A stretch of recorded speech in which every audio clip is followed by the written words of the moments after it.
न दिन में न रात में, न घर की चार दीवार में, न देश में न कानून में, न माँ के उस आंचल में। नहीं मिली, नहीं मिली, मुझे सुरक्षा नहीं मिली। क्या बेटी होना पाप है? माँ बाप के लिए अभिशाप है। अपने सपनों से मैं लड़ती हूँ। आज हर आदमी से मैं डरती हूँ।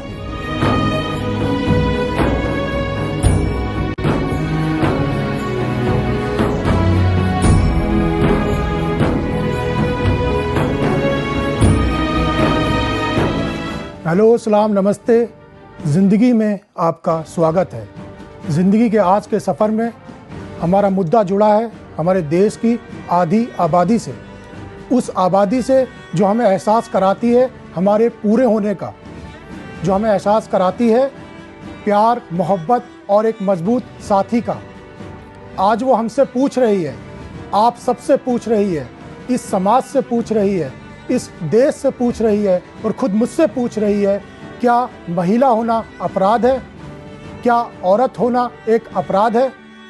जिसके ऊपर अत्याचार होता है, जिसके ऊपर बलात्कार होता है, बलात्कार करने वाला शर्मिंदा नहीं है, ये घिनौनी हरकत करने वाला शर्मिंदा नहीं है, लेकिन जिसके साथ ये अत्याचार होता है वो महिला कहीं ना कहीं दर दर इस समाज में भटकने का काम करती है और ये समाज उसे वो इज्जत देने का काम नहीं करता जो एक महिला को इज्जत मिलनी चाहिए।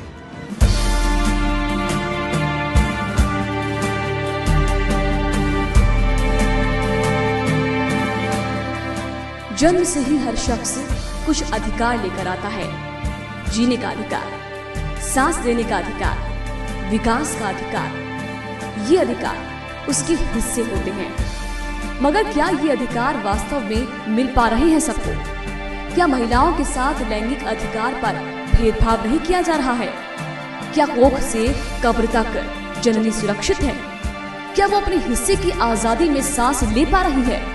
भारत का इतिहास जितना पुराना है उतना ही पुराना है महिलाओं के उत्पीड़न का इतिहास। आज आंकड़े बताते हैं कि दुनिया भर में औरतों के खिलाफ उत्पीड़न बढ़ता जा रहा है, लेकिन ये कोई नई बात नहीं है। वास्तव में औरतें सदियों से लगातार उत्पीड़न और अत्याचार का शिकार होती रही हैं। दुनिया का कोई सा भी महाद्वीप या राष्ट्र हो, हर जगह महिलाओं को पुरुष मानसिकता द्वारा उत्पीड़न झेलना पड़ता है। अगर हम अपने देश की बात करें तो लगभग हर राज्य में महिला उत्पीड़न की घटनाएं बहुत तेजी से बढ़ रही हैं।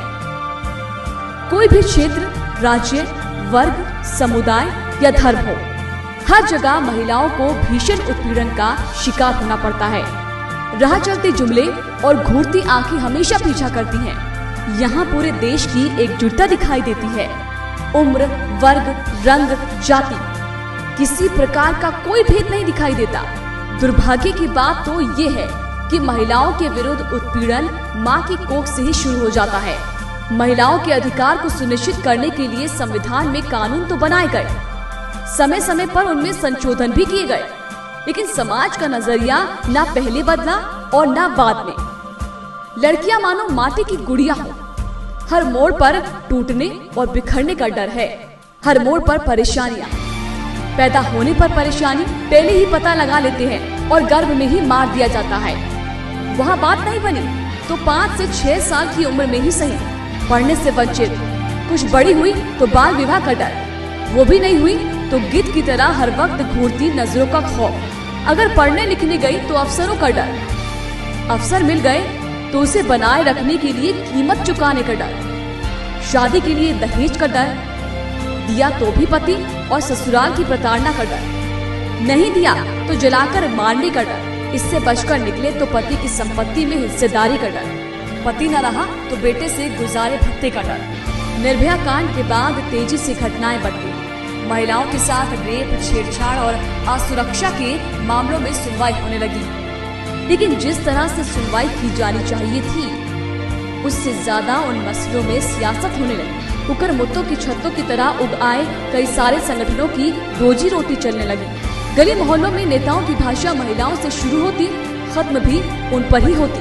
अगर बदला नहीं तो वो है महिलाओं के प्रति देखने का नजरिया।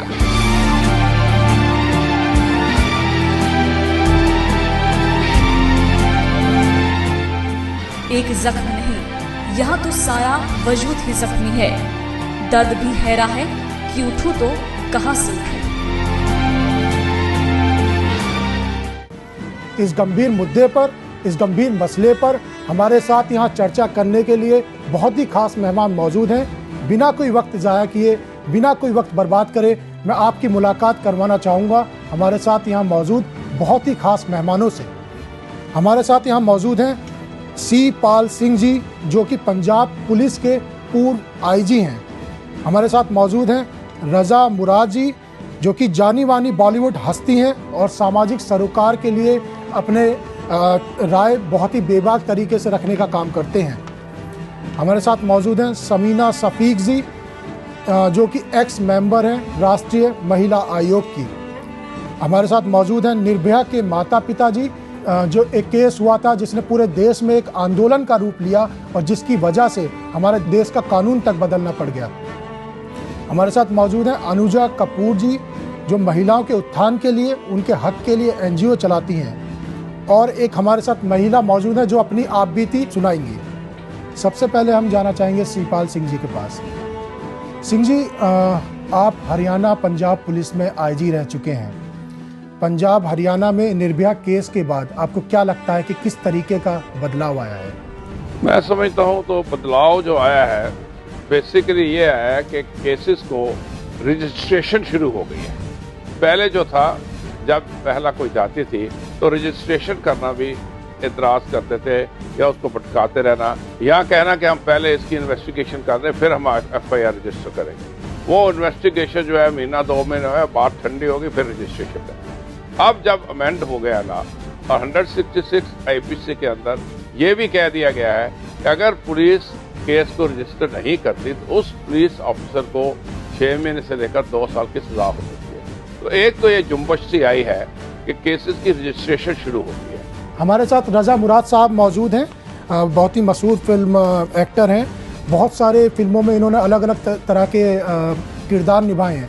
रजा साहब, हम ये जानना चाहते हैं, फिल्मों में बहुत ही अलग अलग तरह के किरदार होते हैं, अच्छे किरदार होते हैं, बुरे किरदार होते हैं, लेकिन समाज में जहाँ बात आती है, क्योंकि आप सामाजिक सरोकार के लिए अपनी राय बहुत ही बेबाकी से रखने के लिए जाने जाते हैं, तो जब ये बात समाज पे आती है तो आपको क्या लगता है कि ऐसे घिनौने इंसान जो हमारे समाज में मौजूद हैं, अगर इस तरीके की कोई हरकतें कर रहे हैं तो आपके हिसाब से क्या होना चाहिए? मेरे हिसाब से तो सजाए मौत होनी चाहिए, क्योंकि जिस लड़की के साथ बलात्कार होता है, एक तो ये है कि आप किसी को जान से मार दीजिए, बात खत्म हो जाती है। लेकिन जिस लड़की के साथ बलात्कार होता है वो तो जीते जी मर जाती है, और जीते जी मरना जो है, पल पल मरना जो है, वो एक पल के मरने से ज्यादा मुश्किल है।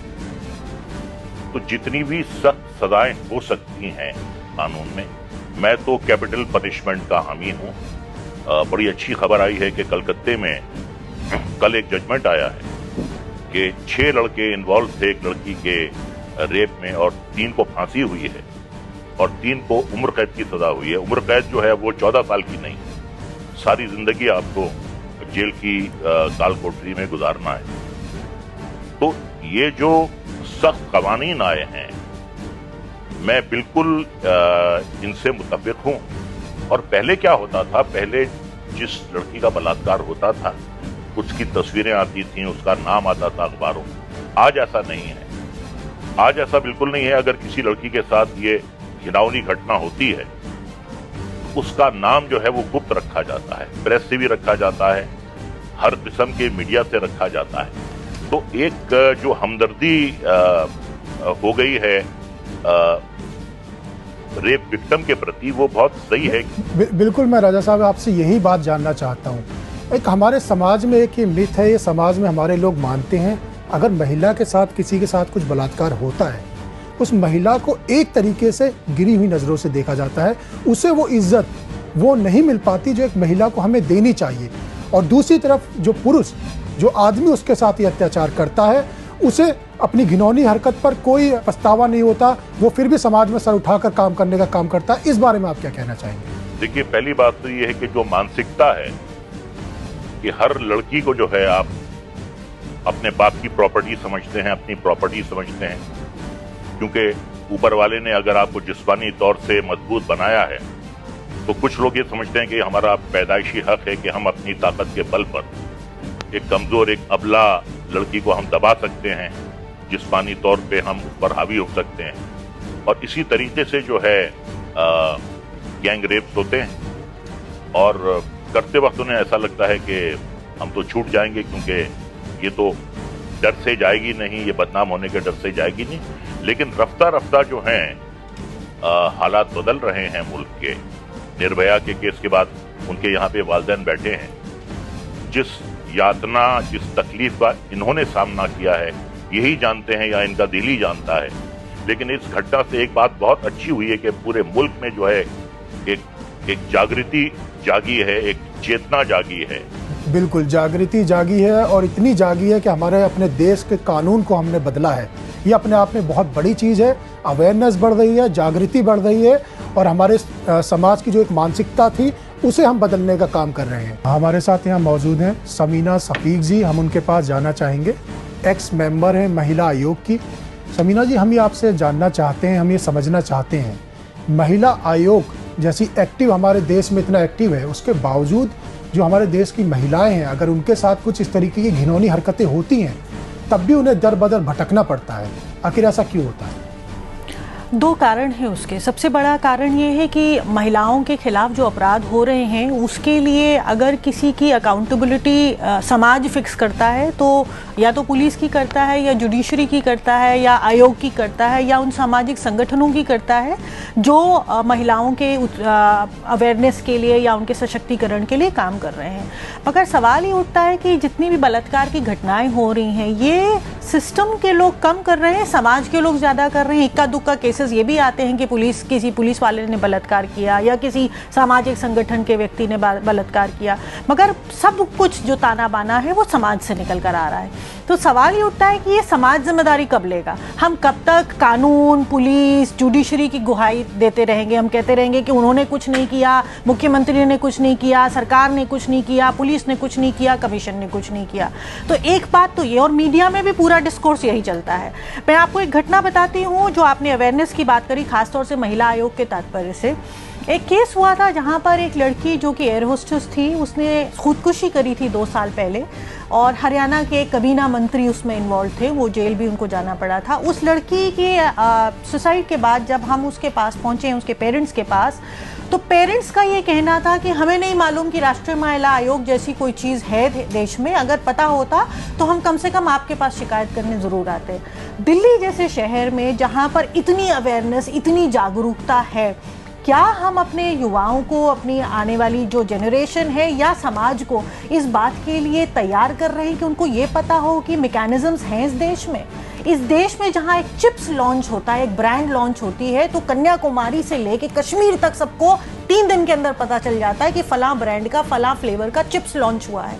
सरकारें क्या इतनी ज़्यादा नाकाम है कि वो 60 साल बाद भी ये नहीं बता पाई हैं कि देश में कानून कौन से हैं और संस्थाएं कौन सी हैं जो महिलाओं की मदद कर सके? बहुत ये फेलियर 2 तरह से है। आपने बहुत अच्छी बात कही कि यहाँ सरकार को कानून के बारे में बताने की ज़रूरत है। ठीक है, सिटीज़ में, हम शहरों में बात करते हैं कि महिलाएं पढ़ी लिखी हैं, वो नेट सर्फिंग कर सकती हैं, वहाँ से पता कर सकती हैं।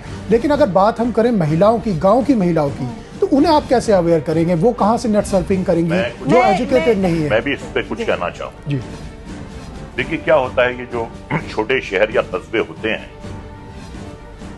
माँ बाप, खानदान वाले इतने वल्नरेबल होते हैं कि अगर हमारी बेटी का बलात्कार हुआ है, ये अगर समाज में ये बात फैलेगी, इसकी शादी नहीं होगी, हमारी थू होगी, हमारा हुक्का पानी बंद होगा, तो कई बार ऐसा होता है कि लड़की अगर चाहती भी है तो उसके घर वाले, उसके माँ बाप उसे रोक लेते हैं। हमें ये अवेयरनेस पैदा करनी है कि जिस लड़की का बलात्कार हुआ है कसूर उसका नहीं, जिसने बलात्कार किया है उसका कसूर है और उसे इस गुनाह की सजा यकीनन मिलनी चाहिए। ये हमें हिम्मत पैदा करनी है पेरेंट्स के दिल में भी ये हिम्मत पैदा करती हैं।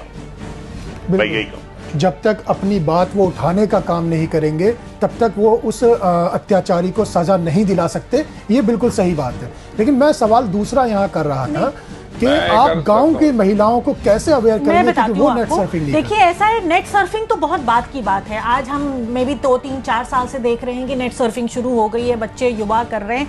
सवाल मैं बार बार यही उठा रही हूँ कि सरकार इतनी नाकाम क्यों है। हर प्रदेश में राज्य महिला आयोग है, मगर अगर आप राज्य महिला आयोग की स्वयं की स्थिति का पता लगाएं तो बजट नहीं है उनके पास। उनको जो प्रदेश का जो कैपिटल होता है वहां तक उनको सीमित कर दिया जाता है।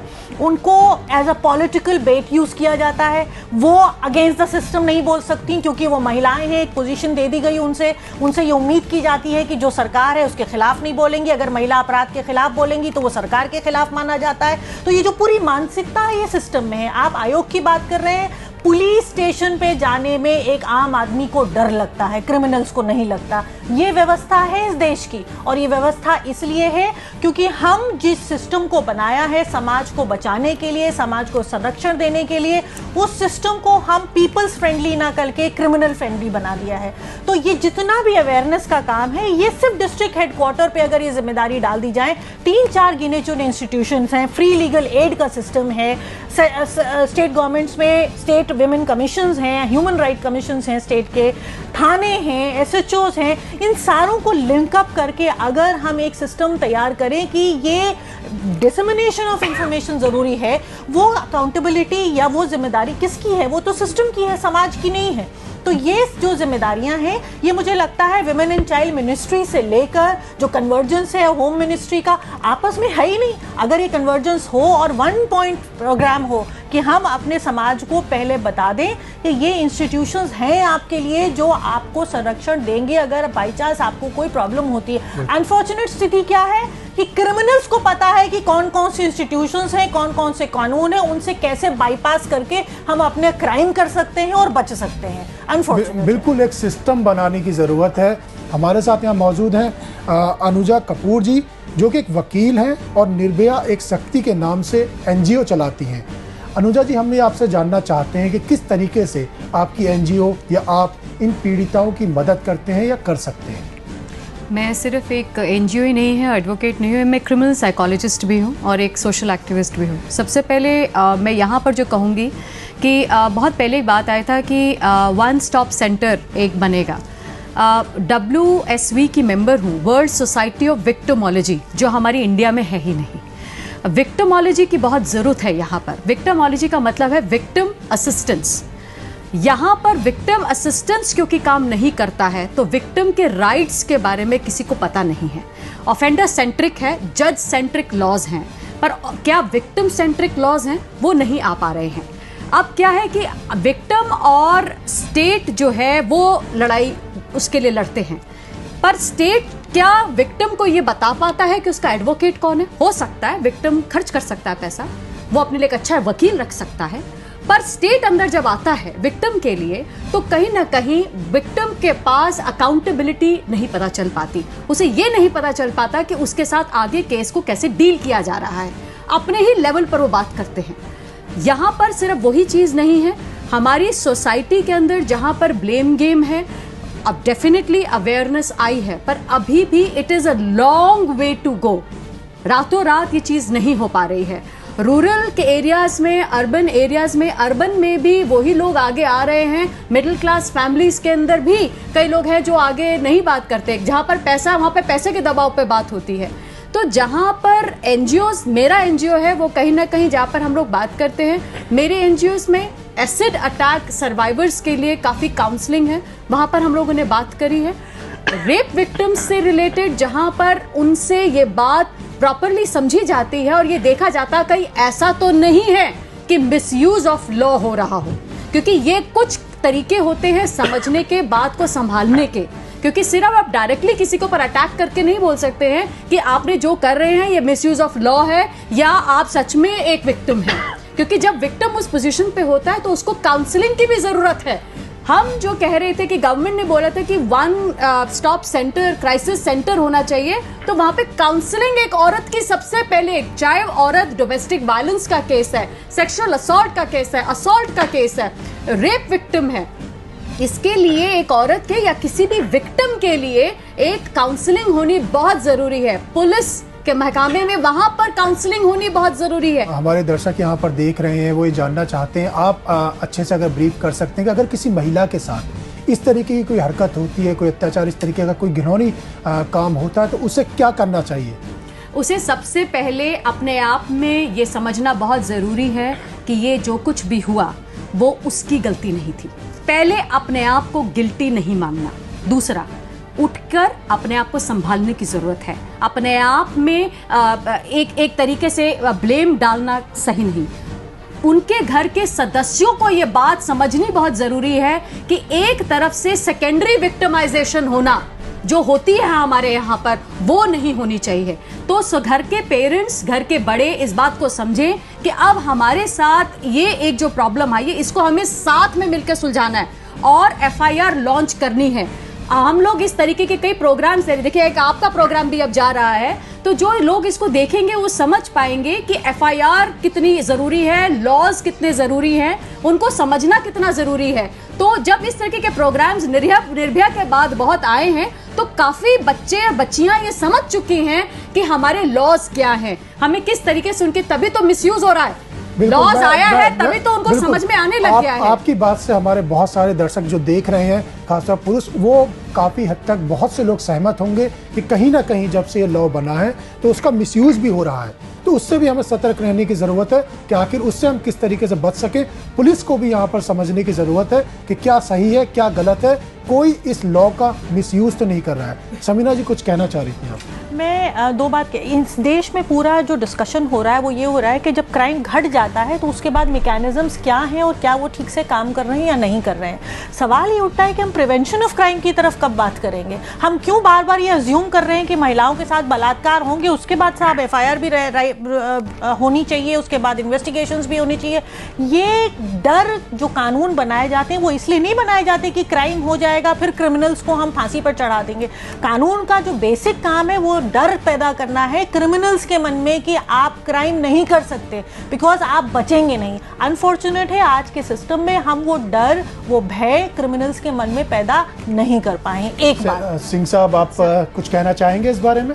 मैं बहुत कुछ कम हद तक इनके साथ सहमत हूँ।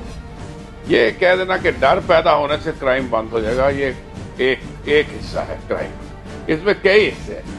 आपकी सोसाइटी क्या बता रही है, उसकी साइकोलॉजी क्या है, क्रिमिनल साइकोलॉजी पे क्या होना चाहिए, यंगर जनरेशन में ये क्राइम आ क्यों रहा है, इसमें मेरे मीडिया का रोल है। मैं ये समझता हूँ कि इसके अलावा डर पैदा करना जरूर है। डर पैदा करने के क्या है, डर पैदा करने आपने लॉ बना दिए, लॉ के मुताबिक उसको स्ट्रिंजेंट पनिशमेंट होनी चाहिए।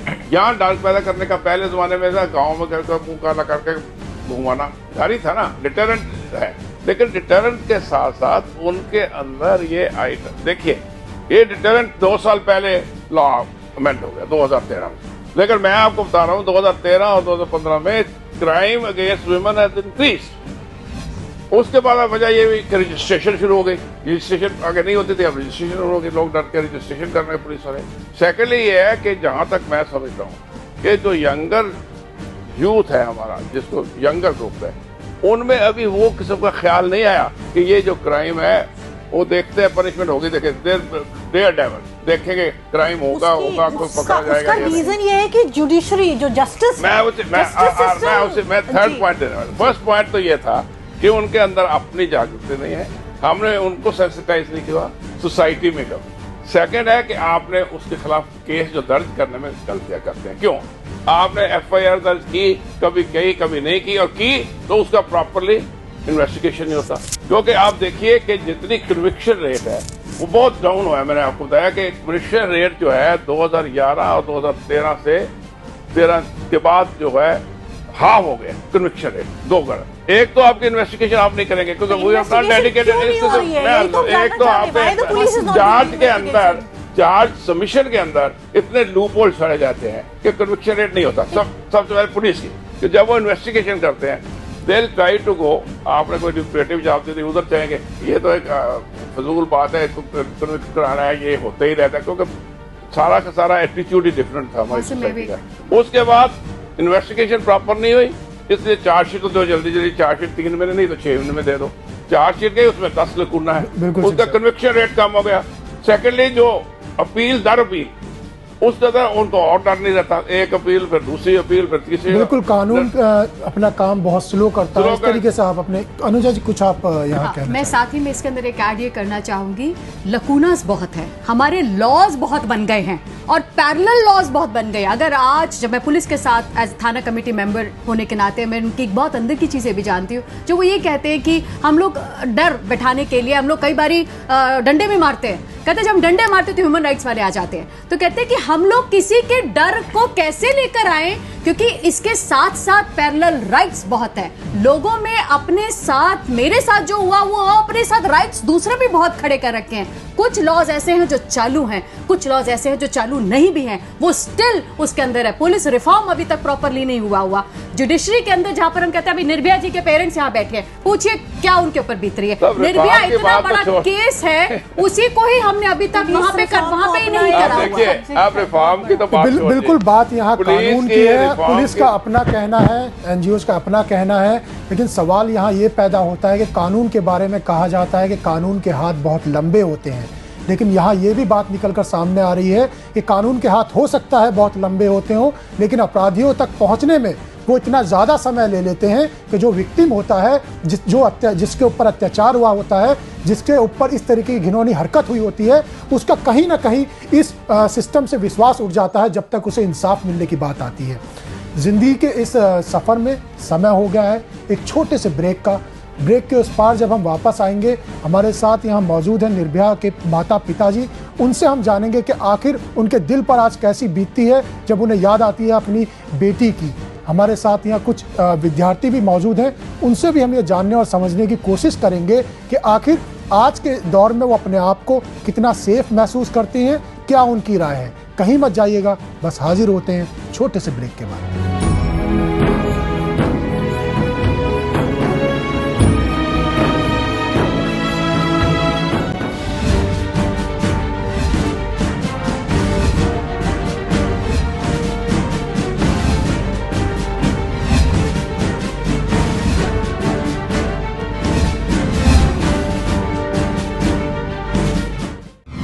बच्चियों को किस तरीके से फायदा होगा, एक कंस्ट्रक्टिव उनको सशक्त करने की बहुत जरूरत है। नो पैर इस लायक नहीं है कि आप कभी खड़ी हो सकेंगी। मैंने कहा नहीं, मैं कोशिश करूंगी। मेरा ये खुशनसीबी है कि आप लोगों के साथ बैठा हूँ।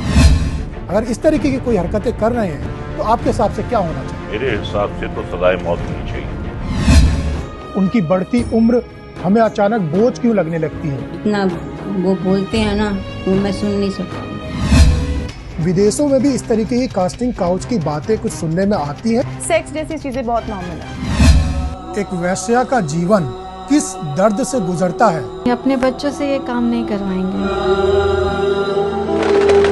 देखिए जिंदगी हर रविवार सुबह 11 बजे सिर्फ साधना प्राइम न्यूज पर, क्योंकि सच जरूरी है। प्राइम न्यूज आप सभी के जज्बातों और हौसलों को सलाम करता है। बेडुपा को बारू मासा हो नारण का फल पाको चेता मेरी छेला।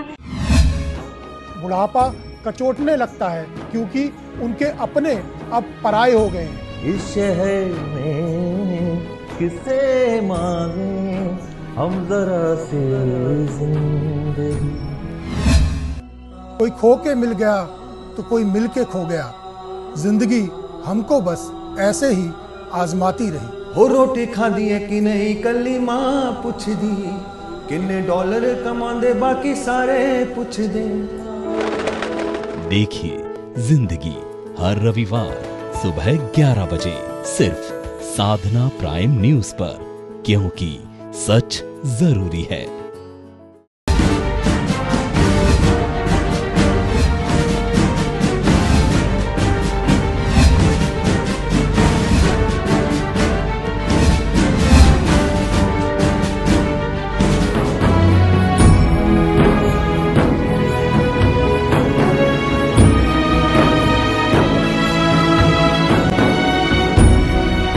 ब्रेक के बाद आपका ज़िंदगी के इस सफ़र में बहुत बहुत स्वागत है।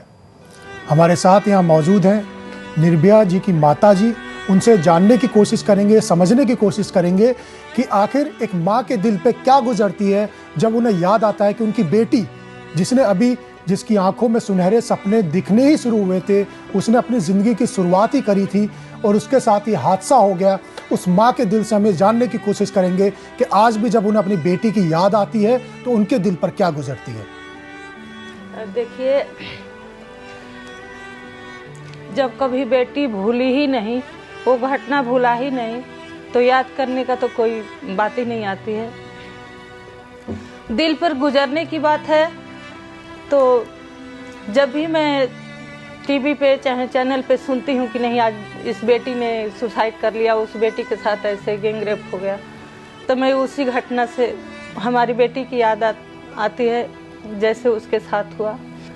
सब लोग सिस्टम की बात करते हैं, कानून की बात करते हैं, लेकिन कोई ये बात क्यों नहीं करता है कि हम लोगों को अब क्या करना चाहिए कि हमारी बच्चियां अब से बलि चढ़ना बंद हो जाए, अब से उनके साथ शोषण होना बंद हो जाए, अपराध होना बंद हो जाए। जहाँ तक डर की बात है, कानून हमारा जो भी कानून में सजा है, प्रावधान है, उस पे भी अगर सही मायने में काम होने लग जाए तभी भी हम कुछ हद तक अपराध में कमी ला सकते हैं। लेकिन अगर एक घटना हो गई, थाने में FIR दर्ज हो गया, कोर्ट तक गया, उनको फैसला लेते लेते सजा देते देते इतना समय निकल जाता है, विक्टिम या तो मर जाता है या तो थक हार के घर में बैठ जाता है। और उसका मतलब ये निकल के आता है कि जो मुजरिम है उनके मन से सजा का खौफ खत्म हो जाता है। बिल्कुल सही। या तो छूट जाते हैं या तो उसमें उनकी उम्र गुजार जाती है। बाहर जो है वैसे लोग, उनके मन में है कि अरे वैसी घटना हुई, उनको सजा नहीं मिली तो हमारा क्या होगा। तो हम यही कहना चाहेंगे अपने संस्था से, अपने सिस्टम से, कि हमें सबको हर काम से ऊपर उठ के इस अपराध जो हो रहे हैं बच्चियों के साथ, उसके बारे में सोचना चाहिए कि अब हमें क्या करना चाहिए कि हमारी महिलाएं, हमारी बच्चियां सुरक्षित हों, उनको सही मायने में जो जिनके साथ कुछ हुआ है, जिनकी बच्चियां नहीं हैं, उन सबको इंसाफ मिले और बच्चियों के साथ अपराध ना हो। बिल्कुल, आपने बिल्कुल सही बात कही कि उस घटना से सीखने की ज़रूरत है और इस माँ के दिल से ये जो आवाज़ निकल रही है ये कोई बनावटी नहीं है। इसका दर्द शायद आप और हम यहाँ बैठे हुए और जितने भी यहाँ पर गेस्ट हैं शायद वो समझ ना पाएँ। लेकिन निर्भया जी के पिताजी हमारे साथ मौजूद हैं। वो पिता जिसे निर्भया को की डोली को कांधा देना था, उस पिता को उसकी अर्थी को कांधा देना पड़ा। उसके दिल से हम पूछते हैं कि उसके दिल पर क्या गुजरती है, वो क्या कहना चाहेंगे इस बारे में। देखिए, सबसे पहले मैं ये कहना चाहूँगा कि हिंदुस्तान में पूरे वर्ल्ड के अंदर ऐसा कोई अभागा बाप नहीं होना चाहिए जो हमारे जैसा हो। जिस बेटी को शादी करके घर भेजना होता है, हाथ पीले करके उसके ससुराल भेजना होता है, उस बेटी को अपने हाथों से हमने जलाया। तो हम तो सबसे पहले यही चाहते हैं कि कहीं भी कोई अभागा बाप ऐसा पैदा ही ना हो कि उसको एक दिन देखना पड़े। लेकिन आज 3 साल सुप्रीम कोर्ट में हमारी केस को हुए हो गया, सुप्रीम कोर्ट में 2 साल के आसपास होने वाला है। इतनी बड़ी केस में आज तक एक हेयरिंग नहीं हुई। हमको पता ही नहीं है कि वकील कौन है, हो क्या रहा है। तो ऐसे केसों में जब नहीं होगी तो औरों की तो हम बात ही करना भूल जाएं। हमारा सिस्टम क्या है हम नहीं जानते। अंग्रेज़ों ने एक अपने बचने के लिए जो सिस्टम बना दिया, लोअर कोर्ट में जाओ, हाई कोर्ट में जाओ, सुप्रीम कोर्ट में जाओ। हम कहते एक ही कोर्ट से क्यों नहीं निपटाया जा रहा है। जब आपको पता लग गया कि यही मुजरिम है, यही सब कुछ है, तो उसको सज़ा क्यों नहीं दी जा रही है। सुप्रीम कोर्ट में हमें जाने की क्या ज़रूरत है। एक छोटा आदमी, एक गरीब आदमी हाई कोर्ट नहीं जा सकता, सुप्रीम कोर्ट कहाँ तक जाएगा। तो हमारा कहने का मतलब है जो हमारा सिस्टम है, जो हमारी न्याय व्यवस्था है, ये सिर्फ दरिंदों को बचाने के लिए है, किसी आम आदमी को इंसाफ दिलाने के लिए नहीं है। ये आपने बहुत बड़ी बात यहाँ कही है कि अगर इस केस में अभी तक इस तरीके की हालत है, कोई सुनवाई नहीं हुई है, आपको पता नहीं कौन वकील आपका केस लड़ रहा है, क्या हो रहा है आपके केस में। तो मुझे लगता है ये हमारे कानून के ऊपर इससे बड़ी कोई बुराई नहीं हो सकती, इससे बुरा कोई लांछन नहीं हो सकता। हम आपसे जानना चाहते हैं, जब आपको इस केस के बारे में पता चला, जब सबसे पहले आपको इस केस के बारे में जानकारी मिली, तब आपका क्या रिएक्शन था? आपको पुलिस और प्रशासन से कुछ मदद मिली या नहीं मिली? आपको दर दर की ठोकरें खानी पड़ी? क्या आपके साथ हुआ? कैसा आपका एक्सपीरियंस रहा? इस बारे में क्या कहेंगे? जिस समय घटना हुई तो हॉस्पिटल से मेरे पास फ़ोन आया कि आपकी बेटी का एक्सीडेंट हो गया है। हमारे मन में तब भी कोई खौफ नहीं था कि क्या हुआ है। मैंने कहा चोट लग गई होगी। हम गए वहाँ पर, जो कुछ सिचुएशन था सब सामने आया, लेकिन हमें शिकायत किसी से नहीं करने की ज़रूरत है, क्योंकि हमें शिकायत करने का किसी ने मौका दिया ही नहीं। दिल्ली पुलिस ने कोई हमारे साथ ऐसा नहीं किया जिससे हमें उनको शिकायत कर सकें। उन्होंने हर काम तत्परता से, अपने आप सब लोग देख रहे होंगे, सबको पता है, बहुत अच्छा से निभाया। हाई कोर्ट तक हमारी केस बहुत अच्छे से चली गई, लेकिन सुप्रीम कोर्ट में जा कर के पेंडिंग पड़ गई। अब ये नहीं पता कि वो केस कब खुलेगी या खुलेगी भी नहीं। तो हमें तो कभी लगता है कि कहीं ऐसा ना हो कि हार्ट अटैक हो जाए, हम लोग मर जाएं और केस जैसी की तैसी पड़ी रह जाए। तो ये हमारे सिस्टम की कमी है। और मैं सच बता रहा हूँ कि आज बहुत विक्टिम्स ऐसे हैं जो मर रहे हैं, रो रहे हैं, जी रहे हैं, लेकिन उनको सुनने वाला कोई नहीं है। एक चैनल ही है जो बुला करके उन लोगों के दर्द और दुख को दुनिया के सामने लाता है कि नहीं आप कितने दुखी हैं। तो मैं यही कहना चाहूँगा, आपका धन्यवाद करना चाहूँगा कि आप जैसे ही चैनल के माध्यम से उन विक्टिमों का, उन जो जिनके ऊपर गुजर रही है, वो सामने आते हैं, पता लगता है कि नहीं हमारे देश में ऐसा भी व्यवस्था है। तो अपनी व्यवस्था पर ही मैं उंगली उठा रहा हूँ, क्योंकि ये 3 तंत्र हमारे पास है। 2 तंत्र एक ही तंत्र पे थोप देते हैं, जिसमें एक कहेंगे पुलिस तंत्र है, दूसरा है नेता तंत्र हो गया, तीसरा है न्याय तंत्र हो गया। जब भी कोई बात आती है तो नेता कहे पुलिस का काम है, पुलिस के पास जाओ, पुलिस कहती है हमारे पास कुछ है ही नहीं। क्योंकि जहाँ कहीं कई बार हम लोगों के साथ पुलिस वालों से भी बात होती रहती है, वो कहते हैं कि अपने जान पे खेल कर हम क्रिमिनल को पकड़ते हैं, अब पीछे से फ़ोन आ जाता छोड़ देते हैं, क्या करें। तो आप ये बताइए कि वो तंत्र क्या करेगा? वो तंत्र तो किसी और के हाथ में है। अगर हम न्याय की तरफ चले जाते हैं, कहते हैं कि पुलिस ने ये नहीं दिया, पुलिस ने वो नहीं दिया, वो कहाँ से दे? तो हमारा मेन मकसद यही है कि 2 तंत्र अगर सुधर जाए तो हमारा पूरा देश सुधरा हुआ है, समाज जगा हुआ है। बिल्कुल, बहुत सही बात आपने कही है। और हम इससे हमारे जो दर्शक देख रहे हैं या जो हमारे कोई संविधान के कानून के लोग देख रहे हैं, वो भी कहीं ना कहीं इस बात से पूरी तरह से सहमत होंगे कि ये हमारी कानून की जो प्रक्रिया है, जो हमारी एक व्यवस्था है, जिसके ऊपर आपने एक प्रश्न चिन्ह यहाँ उठाया है, वो बहुत हद तक सही है। क्योंकि जो एक सिस्टम बना हुआ है कि आप पहले लोअर कोर्ट जाएं, हाई कोर्ट जाएं, सुप्रीम कोर्ट जाएं, आपका इतना टाइम वहाँ पर वेस्ट हो जाता है कि आप साथ सुप्रीम कोर्ट तक पहुँचते पहुँचते जब आपकी केस वहाँ चलता है, आप पूरी इंसाफ की उम्मीद छोड़ चुके होते हैं। अनुजा जी, क्योंकि आप एक एडवोकेट भी हैं, आपको नहीं लगता खासतौर पर ये जो इतना बड़ा केस हुआ, मुझे नहीं लगता इस देश में कोई भी ऐसा बच्चा भी आज की तारीख में मौजूद होगा जिसे निर्भया केस के बारे में पता नहीं होगा। इतने हाई प्रोफाइल केस होने के बावजूद अगर इस केस में इतनी लापरवाही हो रही है, तो जो आम केस होते हैं जिसका शायद मीडिया में जिक्र नहीं होता, जिसका शायद किसी दूसरे इंसान को पता नहीं होता, जो शायद पुलिस स्टेशन से ही वापस भेज दिया जाता है, तो उनके माँ बाप पे क्या गुजरती होगी, उन तरह के महिलाओं पे क्या गुजरती होगी। इसके लिए कानून में क्या आपको लगता है कि फेरबदल करना चाहिए या कोई अलग से कोड बनानी चाहिए? क्या आपको लगता है, क्या इसका सॉल्यूशन है? फास्ट ट्रैक कोर्ट की भी अपॉइंटमेंट करी गई थी, पर फास्ट ट्रैक कोर्ट में भी केसेस इतने हैं, इतने पेंडिंग केसेस रहते हैं कि उसके अंदर भी कहीं ना कहीं प्रॉपरली उसको देखा नहीं जाता। और केसेस के अंदर, क्योंकि जहाँ बताते हैं कि कुछ केसेस ऐसे आ जाते हैं जो टाइम ख़राब कर जाते हैं, तो वो भी केसेस ऐसे आ जाते हैं। तो प्रॉब्लम कुछ ऐसे है कि जहाँ पर मिसयूज़ के साथ और रियल फैक्ट केसेस हैं, वहाँ पर इसकी मुठभेड़ में भी कई केसेस रह जाते हैं। और क्राइम जहाँ पर इतना बढ़ता चला जा रहा है, वहाँ पर मैंने जैसे पहले बताया था कि लॉज इतने हैं और इतने पैरेलल लॉज हैं, कुछ लॉज ऐसे हैं जो बंद हो जाने चाहिए थे, उनकी जगह पे नए आ जाने चाहिए थे, उसके बावजूद उनमें अमेंडमेंट नहीं हो पा रही है। और जहां पर अमेंडमेंट नहीं हो पा रही है वहां पर ये प्रॉब्लम सामने आके खड़ी हो रही है। लोअर हाई कोर्ट और सुप्रीम कोर्ट अभी तो हमारे पास यही है और हम इसी के साथ जो एक प्रोटोकॉल है उसी के हिसाब से ही चलना होता है, क्योंकि लोअर कोर्ट ट्रायल कोर्ट होती है। यहीं पर पता चलता है कि बेसिकली क्या पोजीशन है, क्या हुआ है। और यहाँ पर ट्रायल कोर्ट के बाद सारे अपेलेट कोर्ट्स हैं, आप इसके बाद यहाँ पर आप बात कर सकते हैं। और सुप्रीम कोर्ट और इन यहाँ पर जाकर बेसिकली जो फंडामेंटल राइट्स ये यहाँ पर बात करी जाती है, और हाई कोर्ट में लीगल राइट्स और फंडामेंटल राइट्स दोनों के बारे में बात करी जाती है। तो आप ये देखिए कि तीनों को अलग अलग तरीके से बांटा भी हुआ है, पर बांटने के बाद भी क्योंकि क्राइम रेट इतना ज्यादा है और हमारा जो कन्विक्शन जो सर बता रहे थे उस वक्त वो इतना कम है, वो कम होने की वजह से यहाँ पर इस तरीके की लाइन लग जाती है केसेस की जिनका नंबर नहीं आ पाता। निर्भया भी एक नंबर में खड़ा है, इसको जबकि सुपरसीड करना चाहिए था प्रॉपरली, वो कहीं ना कहीं पर वो अभी भी उसी पोजीशन पे ही कहीं ना कहीं कन्विक्शन रेट के दायरे में खड़ा है। बिल्कुल मैं एक बात यहाँ कहना चाहती हूँ, इस देश में कोई प्रायोरिटी है कि नहीं है, प्राथमिकता है कि नहीं है।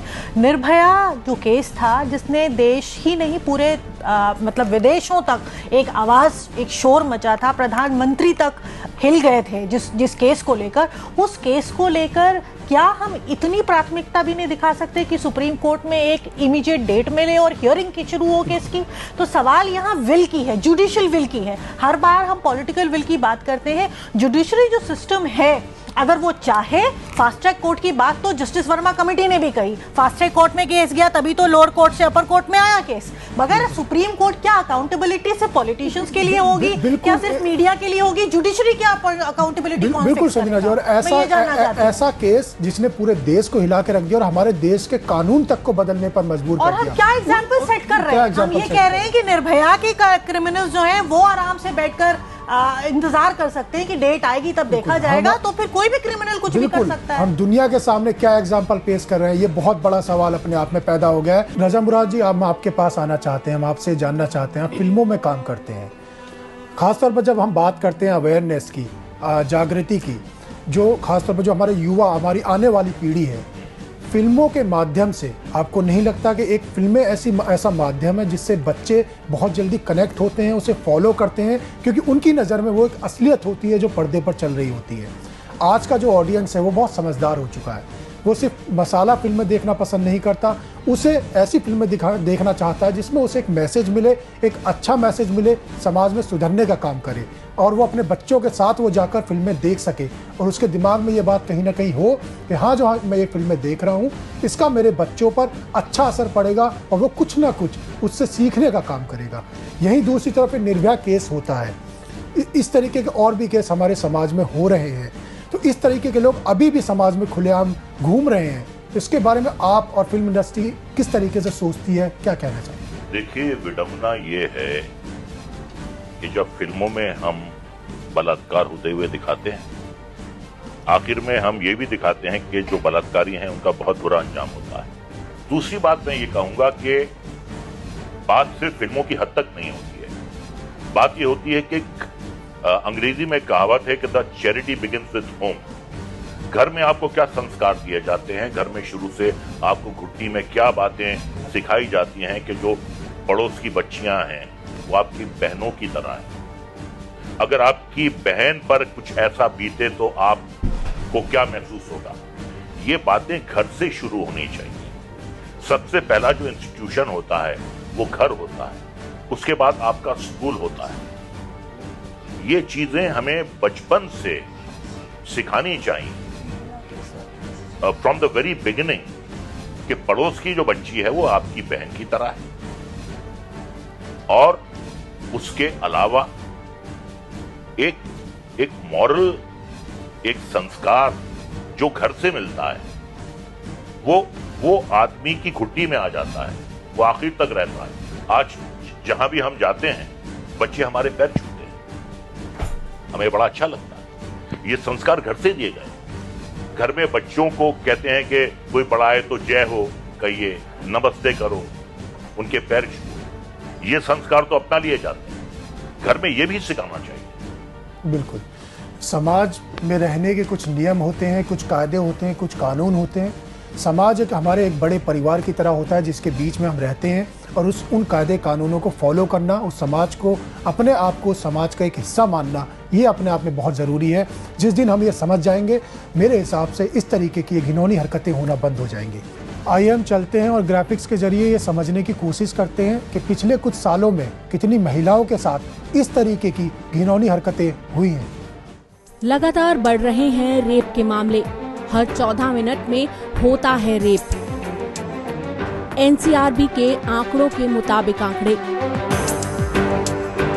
2012 में भारत में बलात्कार के 24,923 मामले, 2013 में बलात्कार के मामले बढ़कर 33,707 हो गए। 2014 में बलात्कार के मामलों की संख्या 35,000 से ज्यादा। 2015 में रेप के कुल 36,975 मामले। रेप के सबसे ज्यादा मामले मध्य प्रदेश में। रेप के मामलों में दूसरे नंबर पर राजस्थान। रेप के मामलों में तीसरे नंबर पर दिल्ली। अब हम चलते हैं, हमारे साथ यहाँ पर कुछ विद्यार्थी मौजूद हैं, उनसे बात करते हैं और उनसे जानने की कोशिश करते हैं कि आखिर वो इस तरह के माहौल में कैसा महसूस करते हैं। जी बहुत बहुत धन्यवाद आपका। और सर, मैं कहीं भी जाती हूँ मुझे बहुत ही ज़्यादा अनकम्फर्टेबल फील होता है। मुझे नहीं लगता है कि लड़कियाँ सेफ़ हैं। मैं कहीं कॉलेज जाती हूँ या ऑफिस जा रही हूँ, कुछ भी काम से मैं घर से निकलती हूँ तो मुझे ऐसा लगता है कि लोग देख रहे हैं। मतलब सबकी नज़रें, लोगों की नज़रें ऐसी होती हैं कि लोग गंदी नज़र से लोग देखते हैं। तो मुझे बिल्कुल नहीं सेफ़ फील होता है कि मैं सेफ़ हूँ कहीं भी। तो सर, मैं यही कहना चाहती हूँ कि पुलिस को और सख्त होने की ज़रूरत है ताकि लड़कियाँ हर जगह सेफ़ फील कर सकें अपने आप को, वो डरे ना। होता क्या है कि लड़कियों के अंदर एक डर रहता है कि हम निकलेंगे तो शायद कुछ हमारे साथ कुछ गलत ना हो जाए। तो सर, बस मैं यही कहना चाहती हूँ कि जो पुलिस है या कानून व्यवस्था है उसको और सख्त होने की ज़रूरत है ताकि लड़कियाँ अपना कॉन्फिडेंस लेवल उनका बढ़ सके और वो अपने आप को सेफ़, हर जगह सेफ़ माने। सिंह साहब कुछ कहना चाहेंगे? कटिंग एज जो है पुलिस का, जैसे एक वक्त का कटिंग एज है सिपाही, कांस्टेबल। आज की डेट में आपको ये सुन के हैरानी होगी कि more than 30% of the post are lying vacant constable की। उसके अलावा जो हैं उनकी कहाँ लगते हैं ड्यूटी, ये आप देखिए। 12 घंटे 24 घंटे ड्यूटी करने के बाद भी उनको ड्यूटी का फिर देना पड़ता है, क्योंकि इतनी डाइवर्सिफाइड ड्यूटी हो गई है। जैसे उन्होंने कहा क्राइम इतना बढ़ गया है। फर्ज कर लीजिए आपका रिपब्लिक डे हुआ तो रिपब्लिक डे में हजारों की तादाद में हमको आदमी लगाने पड़े कि बम ब्लास्ट ना हो जाए, तो कहाँ लगे? वो पुलिस की सारी व्यवस्था सारी उस तरफ होगी। दूसरी बात, जहां तक पुलिस का रवैया है उसमें बदलाव अभी तक इतना ज्यादा नहीं आया जो आना चाहिए। यहाँ समीना जी कुछ कहना चाहते हैं। ये एक जनरलाइज सिचुएशन है जो इस बच्ची ने कही। इस लड़की के अलावा मुझे लगता है 99% महिलाएं, लड़कियां जब सड़कों पर निकलती हैं, पब्लिक स्पेसेस में निकलती हैं, तो उनको लगता है जो आंखें हैं, नज़रें हैं पुरुषों की, वो उनको गलत निगाह से देख रही हैं। और ये सिक्स सेंस होता है जो महिला को बता देता है। मुझे बात कंप्लीट कर लेने दीजिए। मगर मैं उन्हीं महिलाओं से कहना चाहती हूँ कि जब आप अपने बेटों को रेज करती हैं, जब आप उनको बड़ा करती हैं, तो उनको महिलाओं की इज्जत करनी सिखानी पड़ेगी हम महिलाओं को, क्योंकि हम अपने लड़कों को महिलाओं की इज्जत करना नहीं सिखा रहे हैं। इसी वजह से ये जो पुरुष बन रहे हैं, ये जो लड़के हैं, ये सड़कों पर जाकर माँ को छोड़कर या शायद अपनी बहन को छोड़कर हर महिला को गलत निगाह से देखते हैं। पुलिस अगर 100% भी एम्प्लॉय हो जाए तब भी वो हर पुरुष के पीछे जाकर नहीं खड़ी हो जाएगी कि भाई आप गंदी निगाह से मत देखो। ये जो इंटायर सिस्टम है, जो अभी रजा साहब ने कहा कि जो संस्कार है, संस्कार और शिक्षा, हम शिक्षा आप देखिए जो हमारी टेक्स्ट बुक्स हैं, क्या हम उसमें ये बता रहे हैं कि महिलाओं की इज्जत करना कितना इम्पोर्टेंट है?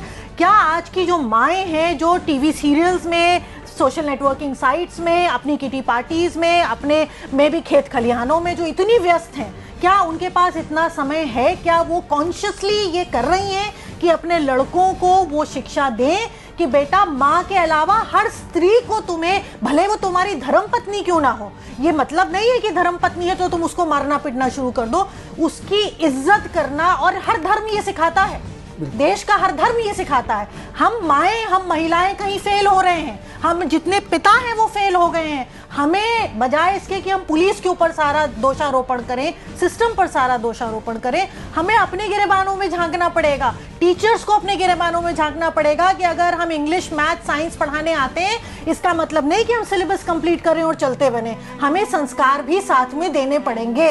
मैं एक छोटा सा सवाल मेरे दिमाग में यहाँ आया, मैं निर्भया जी के माता पिता से पूछना चाहूँगा, जब तक ये इंसिडेंट नहीं होता था और आपकी बेटी घर से बाहर जाती थी, कहीं आपके दिमाग में इस तरीके का कोई डर आता था कि इस तरीके की कुछ हरकत हो सकती है?